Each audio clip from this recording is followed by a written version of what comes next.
আসসালামু আলাইকুম। আমি কামরুন নাহার ম্যাডাম বলছি, সহকারী অধ্যাপক, জীববিজ্ঞান বিভাগ, greenfield school and college, Mirpur, Dhaka. নবম শ্রেণীর শিক্ষার্থীরা কেমন আছো? আশা করি তোমরা ভালো আছো, সুস্থ আছো এবং নিরাপদে আছো। ঈদের আগে তোমাদের সাথে আজকেই আমার শেষ লেকচার, ঠিক আছে? আজকে আমরা পড়ব অধ্যায় 6, জীবে পরিবহনে, লেকচার 6। গতদিন আমরা হৃৎপিণ্ডের গঠন সম্পর্কে পড়েছিলাম। আজকে আমরা পড়ব হৃৎপিণ্ডের মধ্যে দিয়ে রক্ত সঞ্চালন পদ্ধতি, ঠিক আছে? দেখো, হৃৎপিণ্ডের মধ্যে রক্ত সঞ্চালন পদ্ধতি। হৃৎপিণ্ডের মধ্যে রক্ত সঞ্চালন পদ্ধতি, অর্থাৎ ব্লাড সার্কুলেশন। আচ্ছা, খেয়াল করো, হৃৎপিণ্ড একটি পাম্পের মতো কাজ করে। হৃৎপিণ্ড হচ্ছে আমার দেহের একটা পাম্পের মেশিন। হৃৎপিণ্ডের সংকোচন এবং প্রসারণ দিয়ে এই কাজ সম্পন্ন হয়। হৃৎপিণ্ডের অবিরাম সংকোচন এবং প্রসারণের মাধ্যমে সারা দেহে রক্ত পরিবহন বা সংবহন পদ্ধতি অব্যাহত থাকে। হৃৎপিণ্ডের সংকোচনকে বলা হচ্ছে সিস্টোল। হৃৎপিণ্ড যখন সংকোচন হয় একে বলা হচ্ছে সিস্টোল, ঠিক আছে? এবং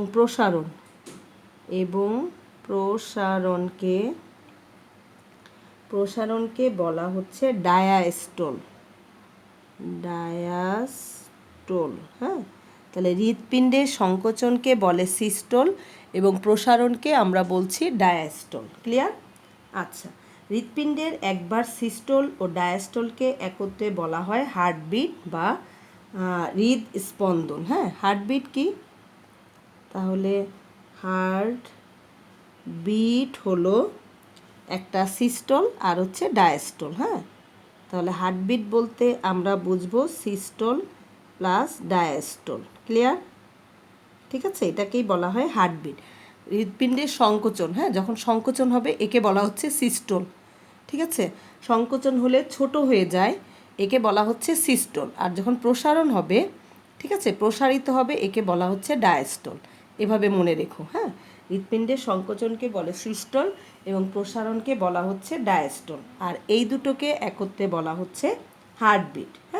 হৃৎপিণ্ডের একবার সংকোচন, প্রসারণ বা সিস্টোল ডায়াস্টোলকে একত্রে আমরা বলছি হার্টবিট, ঠিক আছে? আচ্ছা, এখন আমরা চিত্রটা আগে এঁকে নিই।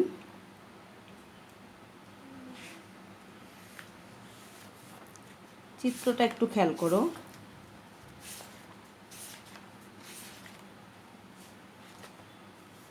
আচ্ছা, গতকাল আমি এঁকে দিয়েছিলাম এরকম করে দুটো পার্ট, এরকম করে দুটো। উপরে দুটো ছিল অলিন্দ, নিচের দুটো হলো নিলয়। মাঝখানে পর্দা, এই যে মাঝখানে পর্দা। এখানে আমার ছিল ট্রাইকাসপিড, 3টা কপাটিকা। এখানে ছিল বাইকাসপিড, 2টা কপাটিকা। আচ্ছা, এটা ছিল আমার ডান অট্রিয়াম বা অলিন্দ, এটা হচ্ছে আমার বাম অলিন্দ, এটা হচ্ছে আমার ডান নিলয়, এটা হচ্ছে আমার বাম নিলয়, ঠিক আছে? এটা হচ্ছে তোমার বাম নিলয়। এখন দেখো, এই ডান পাশে দিয়ে দাও দেহ, এটা হচ্ছে তোমার দেহ, আর ডান পাশে দাও ফুসফুস। বাম পাশে দেহ, ডান পাশে ফুসফুস। ক্লিয়ার? আচ্ছা, এখন দেখো আচ্ছা, আমি এটা বলতে থাকি আর লিখতে থাকি। আচ্ছা, দেখো, মোটামুটি এটা হচ্ছে ট্রাইকাসপিড, বাইকাসপিড আর হৃৎপিণ্ডের 4টা চেম্বার। বাঁদিকে আমি দিয়েছি দেহ, ডান দিকে আমার হচ্ছে ফুসফুস। এবার খেয়াল করো, অলিন্দ দুটি প্রসারিত হলে, এই যে আমার অলিন্দ দুটি প্রসারিত হলে শরীরের বিভিন্ন অংশ থেকে রক্ত হৃৎপিণ্ডে প্রবেশ করে, ঠিক আছে? ঊর্ধ্ব মহাশিরার ভেতর দিয়ে কার্বন ডাই অক্সাইড যুক্ত ডান অলিন্দে প্রবেশ করে। তাহলে এই দেহ থেকে রক্ত আসবে ডান অলিন্দে কি যুক্ত রক্ত আসবে? CO2 যুক্ত রক্ত। ঠিক আছে, CO2 যুক্ত রক্ত আসবে ডান অলিন্দে। কি দিয়ে আসবে? ঊর্ধ্ব মহাশিরা। তাহলে এটার নাম কি? ঊর্ধ্ব মহাশিরা। ক্লিয়ার? আচ্ছা, তাহলে খেয়াল করো, ঊর্ধ্ব মহাশিরার ভেতর দিয়ে কার্বন ডাই অক্সাইডযুক্ত রক্ত ডান অলিন্দে প্রবেশ করে। ঠিক আছে, অপরদিকে ফুসফুসীয় বা পালমোনারি শিরার ভেতর দিয়ে অক্সিজেনযুক্ত রক্ত বাম অলিন্দে প্রবেশ করে। ফুসফুস থেকেও আসবে, তাহলে দিয়ে দাও। ফুসফুস থেকেও রক্ত আসবে, কিন্তু সেটা কি রক্ত? O2 যুক্ত রক্ত। ঠিক আছে, ফুসফুস থেকে তো আসবে, ভালো রক্ত আসবে। কি দিয়ে আসবে? ফুসফুসীয় বা পালমোনারি শিরা। এটার নাম হচ্ছে ফুসফুসীয় শিরা। ফুসফুসীয় শিরা। ক্লিয়ার? শিরা কিন্তু দেখো O2 যুক্ত রক্ত পরিবহন করে নিয়ে আসছে। ঠিক আছে, এটা হচ্ছে একটা ব্যতিক্রমী শিরা। হ্যাঁ, ফুসফুসীয় শিরা। তাহলে দেখো তোমার দুটো অলিন্দ, ডান অলিন্দ এবং বাম অলিন্দ, দুটো অলিন্দ, একটি হচ্ছে কার্বন ডাইঅক্সাইড যুক্ত রক্ত, একটা হচ্ছে O2 যুক্ত রক্ত। এটা কিন্তু কখনো মিশে যায় না, কারণ এই যে মাঝখানে তোমার কি আছে? অন্ত অলিন্দ পর্দা। এই পর্দার কারণে CO2 যুক্ত রক্ত এবং O2 যুক্ত রক্ত কি থাকে? পৃথক থাকে। ক্লিয়ার? এবার দেখো অলিন্দদ্বয়ের কি হবে? সংকোচন হবে। অলিন্দ দুটি সংকোচন হলে নিলয় দুটির পেশি কি হবে? প্রসারিত হবে। তখন ডান অলিন্দ নিলয়, এই যে ডান অলিন্দ ডান নিলয় ছিদ্রপথের ট্রাইকাসপিড, এই যে তিনটা কপাটিকা, এর নাম হচ্ছে ট্রাইকাসপিড। এই ট্রাইকাসপিড বাল্ব খুলে যায় এবং ডান অলিন্দ থেকে কার্বন ডাই অক্সাইডযুক্ত রক্ত ডান নিলয়ে প্রবেশ করে। খেয়াল করো, এই কপাটিকা দিয়ে রক্ত চলে আসবে, অ্যারো দিয়ে দাও। এই কপাটিকা দিয়ে রক্ত আসবে, তাহলে তোমার ডান নিলয় কি রক্ত? CO2 যুক্ত রক্ত। ঠিক আছে, অলিন্দদ্বয়ের সংকোচন হলে রক্ত নিলয়ে চলে আসবে। ঠিক একই সময়ে বাম অলিন্দ এবং বাম নিলয়ের বাইকাসপিড বাল্বও খুলে যায় এবং বাম অলিন্দ থেকে অক্সিজেনযুক্ত রক্ত বাম নিলয়ে প্রবেশ করে। তাহলে এখানে দেখতে পাচ্ছ যে এখান থেকে রক্ত কোথায় চলে আসলো? বাম নিলয়ে। হ্যাঁ, বাম অলিন্দ থেকে রক্ত বাম নিলয়ে চলে আসলো। ক্লিয়ার? তাহলে ট্রাইকাসপিড কপাটিকাও খুলে গেল, বাইকাসপিড কপাটিকাও কি হলো? খুলে গেল এবং রক্ত অলিন্দ থেকে কোথায় চলে আসলো? নিলয়ে। ক্লিয়ার? তাহলে এখন দেখো আমার অলিন্দে রক্ত নাই, রক্ত কোথায়? তোমার নিলয়ে। এর পরপরই ছিদ্রগুলো কপাটিকা দিয়ে বন্ধ হয়ে যায়, এর ফলে নিলয় থেকে রক্ত আর অলিন্দে প্রবেশ করতে পারে না। একটা জিনিস খেয়াল রাখবে, এই নিলয় থেকে রক্ত আবার কিন্তু ব্যাকে অলিন্দে যাবে না। সবসময় অলিন্দ থেকে কোথায় রক্ত আসবে? নিলয়ে রক্ত আসবে। ঠিক আছে, অলিন্দ থেকে রক্ত আসবে নিলয়ে। এখন দেখো আবার নিলয় দুটো কি হবে? সংকুচিত হবে। ঠিক আছে, তখন নিলয় থেকে, ডান নিলয় থেকে, তোমার ডান নিলয়ে দেখো CO2 যুক্ত কার্বন ডাই অক্সাইডযুক্ত রক্ত ফুসফুসীয় ধমনির মাধ্যমে ফুসফুসে প্রবেশ করে। তাহলে তুমি দেখিয়ে দাও যে এই ডান নিলয় থেকে রক্ত যাবে কোথায়? ফুসফুসে। কারণ কি? পরিশোধিত হতে হবে। কার্বন ডাই অক্সাইডযুক্ত রক্ত মানে হচ্ছে দূষিত রক্ত। এই রক্ত বিশুদ্ধ হওয়ার জন্য কোথায় যাবে? ফুসফুসে।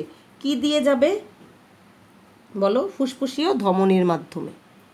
তাহলে এটার নাম হচ্ছে ফুসফুসীয় ধমনী। ক্লিয়ার?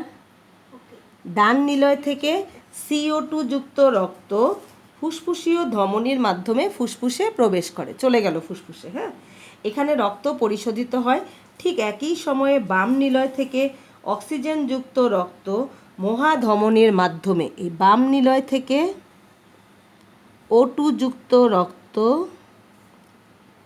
দেখিয়ে দাও, এই বাম নিলয় থেকে O2 যুক্ত রক্ত কি দিয়ে আসবে?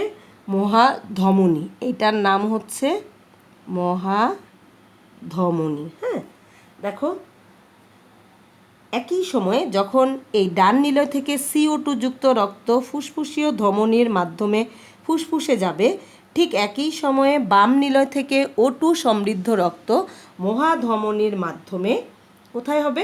সারা দেহে পরিবাহিত হয়। ঠিক আছে, এবং উভয় ধমনীর অর্ধচন্দ্রাকৃতির কপাটিকাগুলো বন্ধ হয়ে যায়, ফলে রক্ত পুনরায় এই যে এই জায়গায় কপাটিকা থাকে, ঠিক আছে, এখানে কপাটিকা থাকে, ফলে রক্ত দেহে যাবে, ফুসফুসে যাবে, কিন্তু রক্ত আবার পুনরায় নিলয়ে আসতে পারে না। ঠিক আছে, এইভাবে হৃৎপিণ্ডের পর্যায়ক্রমিক সংকোচন এবং প্রসারণের মাধ্যমে, ঠিক আছে, হৃৎপিণ্ডের সংকোচন এবং প্রসারণের মাধ্যমে রক্ত সঞ্চালন প্রক্রিয়া অব্যাহত থাকে। ঠিক আছে, আমি কিন্তু তোমাদের খুব সিম্পল একটা চিত্র দিলাম। চিত্র লিখো, হৃৎপিণ্ডের মধ্যে দিয়ে রক্ত সঞ্চালন পদ্ধতি। ঠিক আছে, হৃৎপিণ্ডের মধ্য দিয়ে, হৃৎপিণ্ডের মধ্যে দিয়ে রক্ত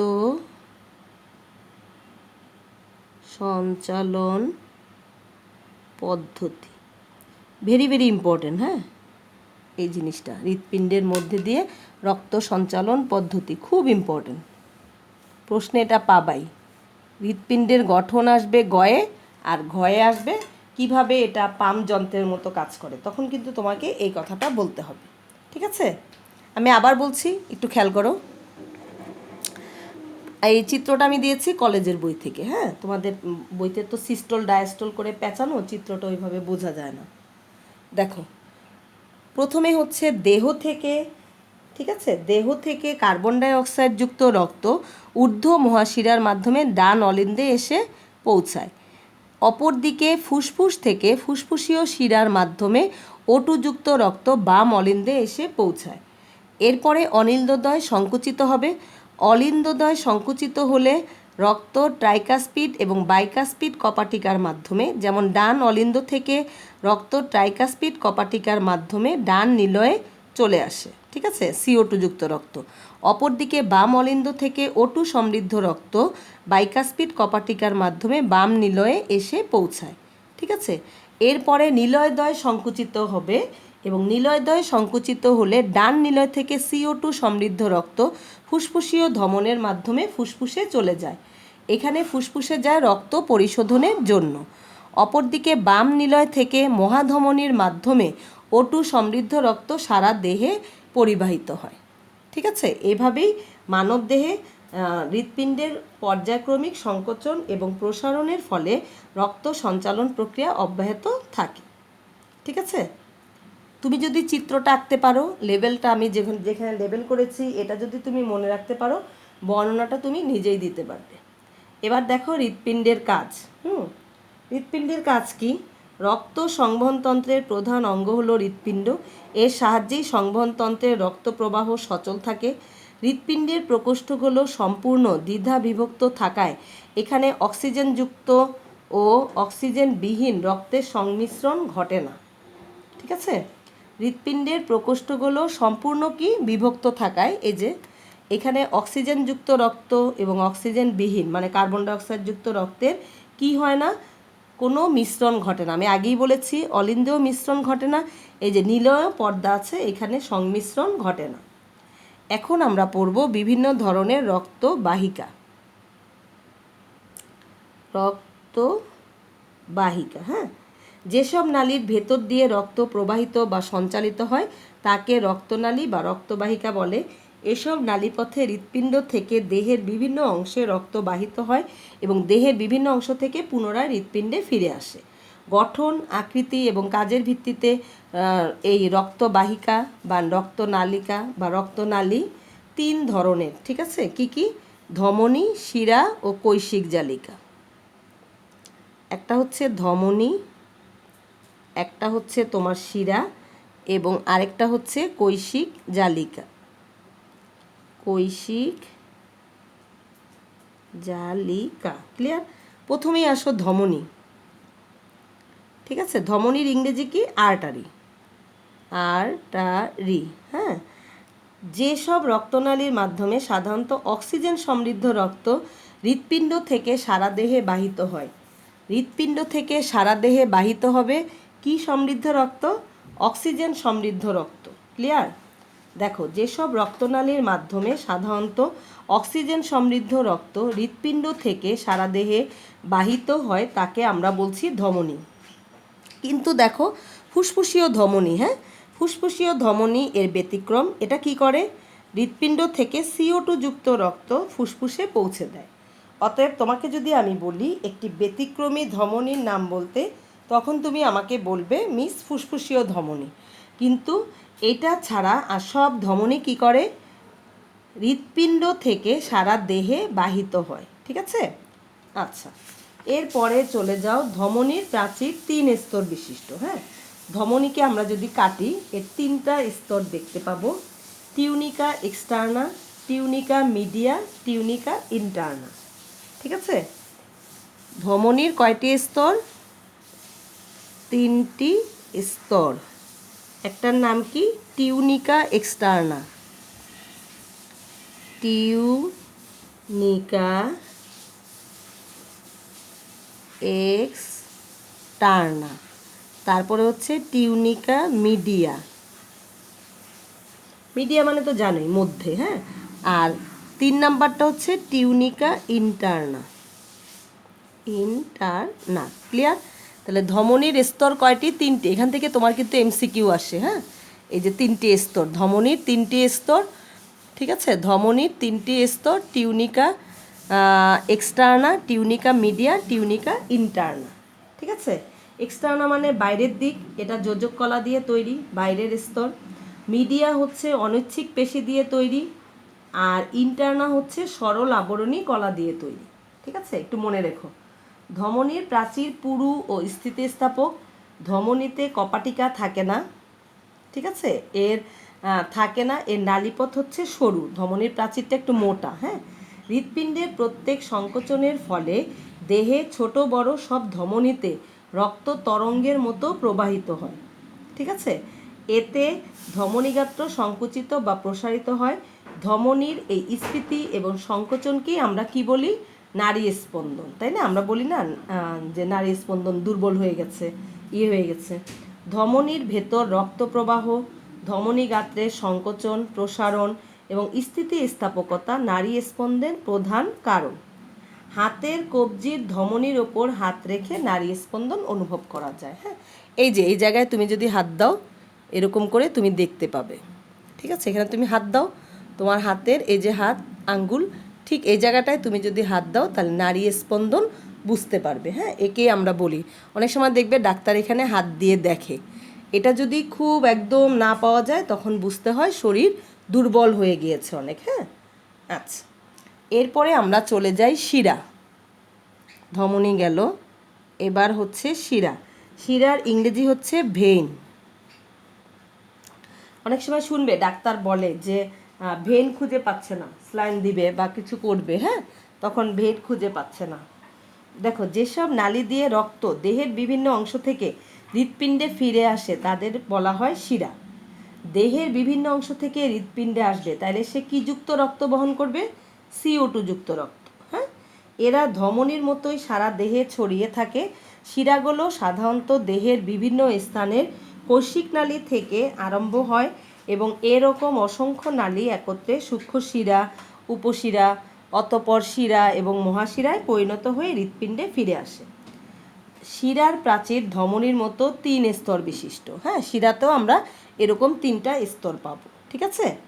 আচ্ছা, প্রাচীর, শিরার প্রাচীর কম পুরু, কম স্থিতিস্থাপক, কম পেশিময়। হ্যাঁ, এদের নালীপথ একটু চওড়া এবং শিরায় হচ্ছে কপাটিকা থাকে, আর ধমনীতে পড়েছো কোনো কপাটিকা নেই। ঠিক আছে? আর শিরায় হচ্ছে কপাটিকা থাকে। ফুসফুস থেকে হৃৎপিণ্ডে আসা শিরাটি ছাড়া অন্য সব শিরা কার্বন ডাই অক্সাইড সমৃদ্ধ রক্ত বহন করে। দেখো, এই যে ফুসফুস থেকে কোন শিরা বের হয়েছে? ফুসফুসীয় শিরা। ফুসফুসীয় শিরা, তার কিন্তু CO2 যুক্ত রক্ত বহন করার কথা, কিন্তু সে কি রক্ত নিয়ে আসছে? দেখো, O2 যুক্ত রক্ত। তাহলে এটা হচ্ছে একটা ব্যতিক্রমী শিরার নাম।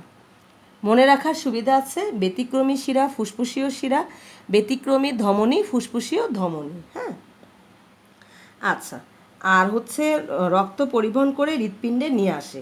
ফুসফুসীয় শিরা অক্সিজেন সমৃদ্ধ রক্ত ফুসফুস থেকে হৃৎপিণ্ডে পৌঁছে দেয়। যেটা আগে আমরা দেখেছি।